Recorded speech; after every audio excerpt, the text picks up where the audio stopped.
નમસ્કાર. નમસ્કાર. શું નામ તમારું? હિતેશ પટેલ, ક્યાં રહેવાનું? રાજકોટ મોવડી. અચ્છા હિતેશભાઈ, તમને શરીરમાં કઈ તકલીફ હતી? શું તકલીફ હતી?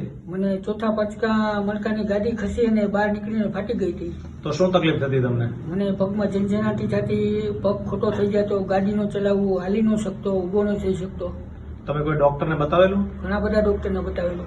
શું એમાં નિદાનમાં શું આવતું? શું કહેવાનું હતું ડોક્ટરનું? ડોક્ટરનું કહેવાનું ઓપરેશનનું જ હતું. ઓપરેશન કરવું પડશે. તો પછી તમે શું નિર્ણય લીધો?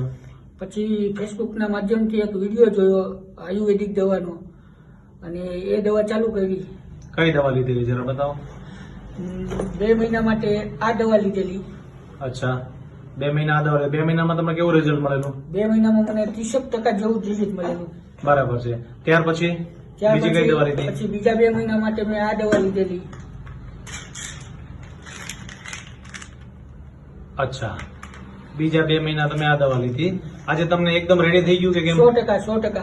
અચ્છા, આ દવા લેવાથી તમને કોઈ જાતની આડઅસર કે નુકસાન? નહીં, કોઈ જાતની નુકસાન નહીં, કોઈ જાતની આડઅસર નહીં. 4 મહિનાના કોર્સ કરવાથી તમને આજે કમ્પ્લીટ થઈ ગયું. કમ્પ્લીટ. ઓકે. જે જગ્યાએ તમને ડોક્ટરે ઓપરેશન કરવાનું કહેલું કે આજે તમારા ઓપરેશનની જરૂરિયાત નથી. બરાબર છે. આ દવા લેવાથી તમે ખુશ? ખુશ.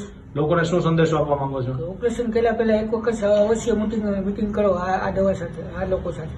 અચ્છા, તમારો કોર્સ પૂરો થયો અને કેટલા મહિના થયા? મારે કોર્સ પૂરો થયો અને 3 મહિના થયા, 4 મહિના થઈ ગયા. 4 મહિના થઈ ગયા. દવા તમારી પૂરી થઈ અને 4 મહિના થઈ ગયા. 4 રાઈટ.